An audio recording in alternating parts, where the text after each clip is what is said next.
नमस्कार दोस्तों। सबसे पहले गणतंत्र दिवस की आप लोगों को ढेर सारी शुभकामनाएं। आप देख रहे हैं एनएस न्यूज। आज विभिन्न संस्थाओं में गणतंत्र दिवस को काफी धूमधाम से मनाया गया। इसी क्रम में केंद्रीय जल आयोग में भी गणतंत्र दिवस का आयोजन किया गया था। 9:30 बजे झंडोत्तोलन के बाद निचली गंगा बेसिन ऑर्गेनाइजेशन के चीफ इंजीनियर श्री अम्बरीश नायक जी अपने विचारों को साझा कर रहे थे, जिसमें उन्होंने मेक इन इंडिया के बारे में महत्वपूर्ण जानकारियां दी। इस दौरान प्रबंधन निदेशालय के निदेशक श्री संजीव कुमार सुमन तथा निचली गंगा मंडल 1 के अधिशासी अभियंता श्री कुशल कुमार जी उपस्थित थे। श्री नायक जी के बाद इन दोनों ने भी अपने विचारों को साझा किया। चलिए चलते हैं केंद्रीय जल आयोग के प्रांगण में, जहां पर गणतंत्र दिवस को धूमधाम से मनाया जा रहा है। रिकॉर्डिंग करना है।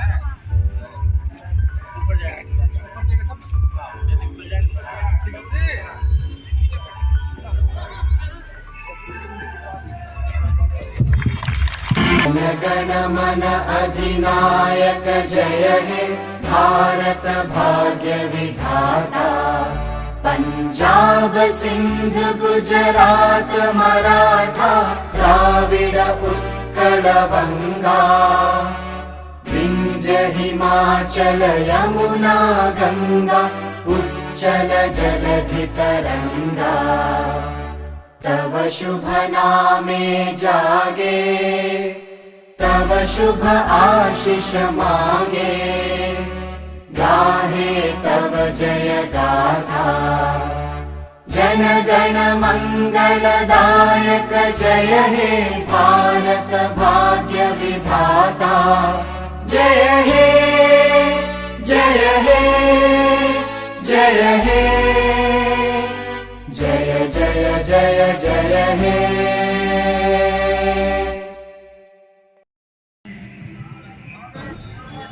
जय भारत माता की वंदे वंदे जय हिंद।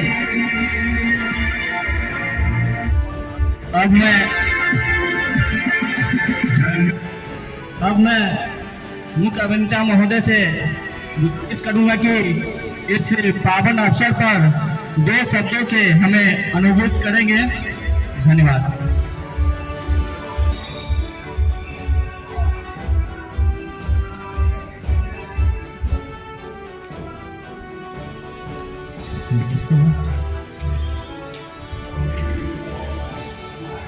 आज गणतंत्र दिवस पर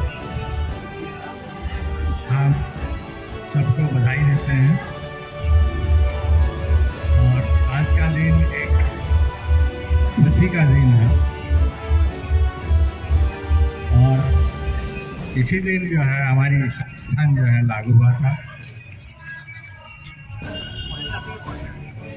और देश स्वाधीन होने के बाद तो देश को चलाने के लिए एक के माध्यम है, एक संविधान लाना है और उसमें जो है एक गाइडलाइन या नदी से कनेक्ट करते हैं। लेकिन अभी जो है इस दिशा में है कि जो है उनको भी शहर की तरह से जो है पानी, वो भी जो है पानी जो है शुद्ध पानी मिलेगा और क्या सोचते ही उसका जो है ये 11 करोड़ ये बड़ी अचीवमेंट है हमारा। और अभी हम कुछ दिन पहले वही देख रहे थे जो है कि हम लोग जो है मेक इन इंडिया की अभी जो है हमारी जो है मुहिम है। तो मेक इन इंडिया में जो हम अब कुछ जो है अपना देश में ही सारे कुछ बने।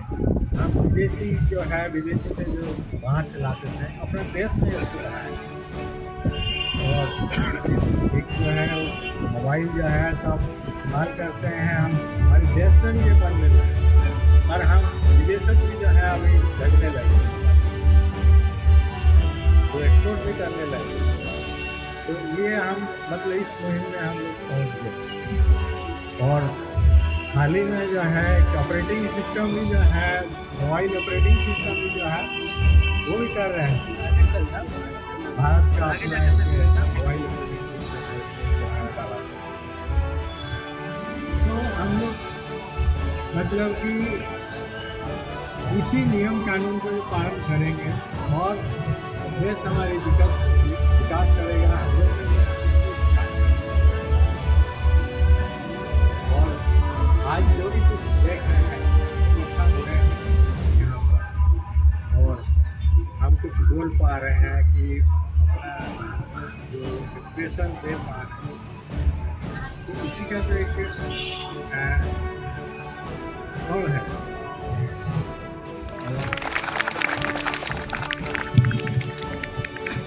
धन्यवाद सर, आपने एक्चुअली जो हमारा संविधान 1950 26 जनवरी को लागू हुआ था, ये हमारा संविधान बन के तैयार पहले ही हो गया था। ये 26 नवंबर को हमारा संविधान बन के तैयार हो चुका था, बट लागू होने में 2 महीने का इंतज़ार करना पड़ा इसको लागू करने के लिए। इसके पीछे कारण था कि 1930 ईस्वी में रावी नदी के किनारे हम लोग 26 जनवरी को ही पहली बार स्वाधीनता का घोषणा वहाँ से किया गया था कि हम स्वाधीन हैं। हमारा देश 1947 15 अगस्त को आज़ाद हो गया था, बट हमारे लोगों के द्वारा शासन नहीं चलाया जा रहा था, वो स्टिल अंग्रेजों के द्वारा ही शासन चल रहा था, बट हमारा सिर्फ इंटरिम गवर्नमेंट था यहाँ पर। तो इसके लिए अंग्रेजों ने यही बोला था कि पहले आप लोग अपना संविधान तैयार करिए, उसके बाद ही हम आपको फुल फ्री छोड़ेंगे। तो 2 साल 11 महीना और 18 दिन करीब लगा था हमारे संविधान को तैयार करने में, और वो संविधान 26 नवंबर 1949 को 26 नवंबर 1949 को बन के तैयार हो गया था।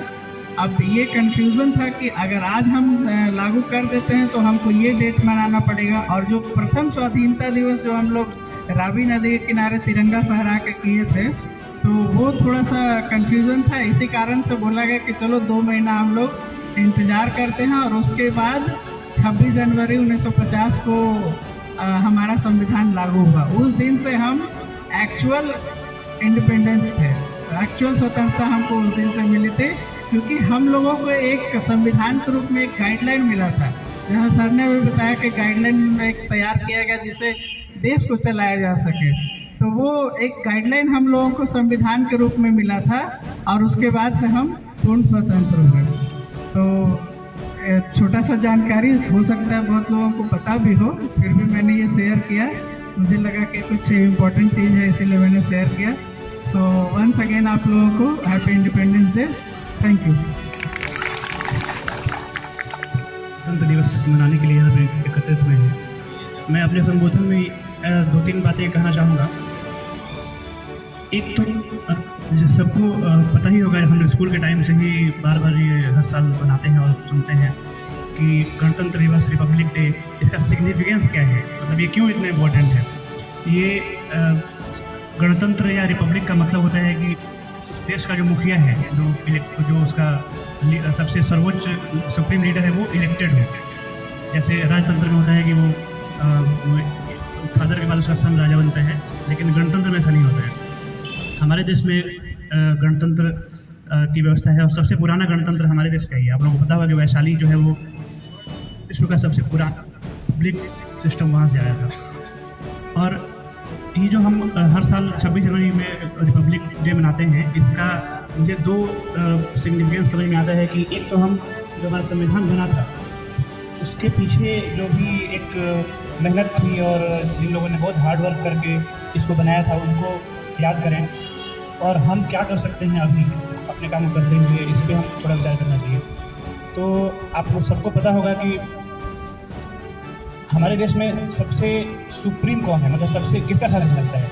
कुछ लोग कहेंगे प्रधानमंत्री का या राष्ट्रपति का, लेकिन नहीं, डेमोक्रेसी में सबसे पावरफुल होता है पार्लियामेंट, मतलब लोग, पब्लिक तो डायरेक्टली शासन करता नहीं है, तो वो एक अपने इलेक्टेड मेंबर्स को चुनते हैं जो पार्लियामेंट में बैठते हैं।